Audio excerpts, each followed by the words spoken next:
నమస్తే, welcome to 99 TV.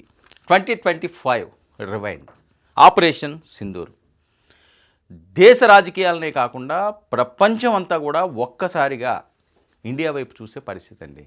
Kashmir పెహల్గాంలో ఎంత దారుణంగా, విచక్షణారహితంగా, నరరూప రాక్షసుల్లా, రక్త పిశాచుల్లా అమాయకమైన ప్రజల్ని ఎంత దారుణంగా హిందూ కాదా అని అడిగి కొన్ని నీచంగా వాళ్ళ అవయవాలను కూడా చూసి చంపిన నేపథ్యం, సింధూరాన్ని తుడిచేసిన పరిస్థితి.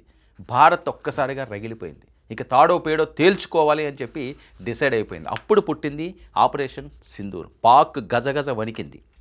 పెహల్గాంలో అమాయకుల మీద దాడి చేసి 28 ప్రాణాలు తీసిన ఉగ్రవాదుల ఏరివేత కోసం సరిహద్దు అవతలి నుంచి వచ్చి పౌరులు భద్రతా బలగాల మీద దాడి చేయడంతో దేశవ్యాప్తంగా ఆగ్రహం.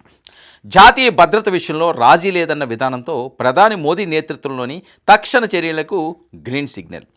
అత్యంత రహస్యంగా ఖచ్చితమైన ఇంటెలిజెన్స్ సమాచారంతో లక్ష్యాల మీద దాడులు, ఆధునిక ఆయుధాలు, రియల్ టైం మానిటరింగ్, శాటిలైట్ సహకారంతో కనీస నష్టంతో ఆపరేషన్ సింధూర్ భగబలాడించింది.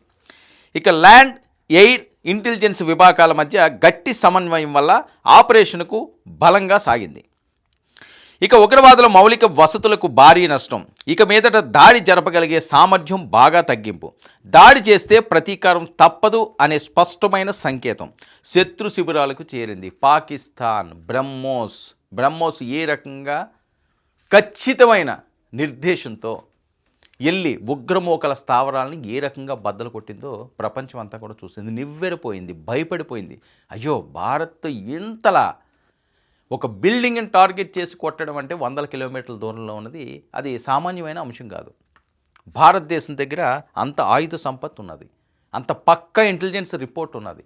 మనం దెబ్బ కొట్టాలి అనుకుంటే ఎవడన్నా అబ్బానాల్సిందే.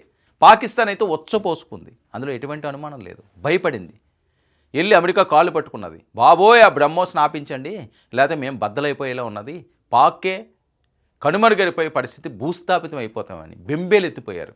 సరే, భారత్లో దుర్బుద్ధి ఉండదు కాబట్టి, అమాయక ప్రజల్ని అన్యాయంగా చంపాలనే ఆలోచన ఉండదు కాబట్టి పాక్ ఎంతకాలం కూడా బట్ట కట్టగలుగుతుంది. లేకపోతే ఉండే పరిస్థితే లేదు. అది వాళ్ళకి తెలుసు. కానీ మేకపోతే గాంభీర్యం, వాళ్ళ సౌదాలు నిర్మించుకోవడానికి, వాళ్ళ అవినీతి కోటలు లేపుకోవడానికి ఏదో భారత్ మీద లేనిపోనివన్నీ, ఇలాంటి చిల్లరవన్నీ కూడా చిల్లర పనులు చేసి అమాయకంగా ప్రజల మీద దాడులకి పాల్పడి మేము తోపులమి తురుములమి అని చెప్పుకునే విష సంస్కృతి వాళ్ళది. సో బ్రహ్మోస్తో మాత్రం వాళ్ళకి బుద్ధి వచ్చింది. ఆపరేషన్ సింధూర్ పవర్ ఏంటో చూపించింది.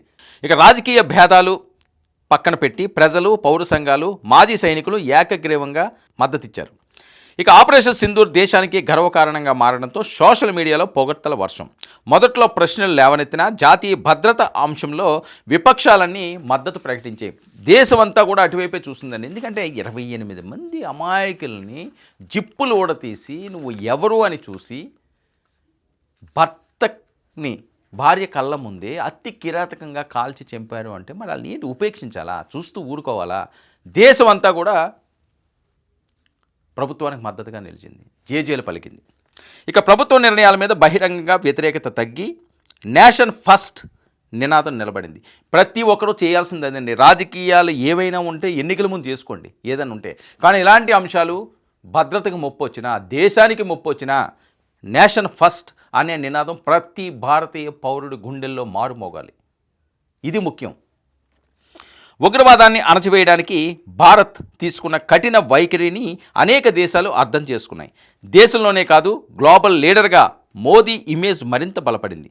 నిర్ణయాత్మక నేతగా కూడా ఆయన ప్రత్యేక గుర్తింపు సంపాదించుకున్నాడు. సరే, నేను ముందుగా చెప్పినట్లుగా రాజకీయాలని కూడా పక్కన చెప్తున్నాను. కానీ మోదీ తీసుకున్న నిర్ణయం దేశం కోసం ఎంత దూరమైనా వెళ్తాను అని చెప్పి మోదీ తీసుకున్న ఈ నినాదం, ఈ నిర్ణయం ప్రపంచమంతా కూడా శబాష్ మోదీ అంది.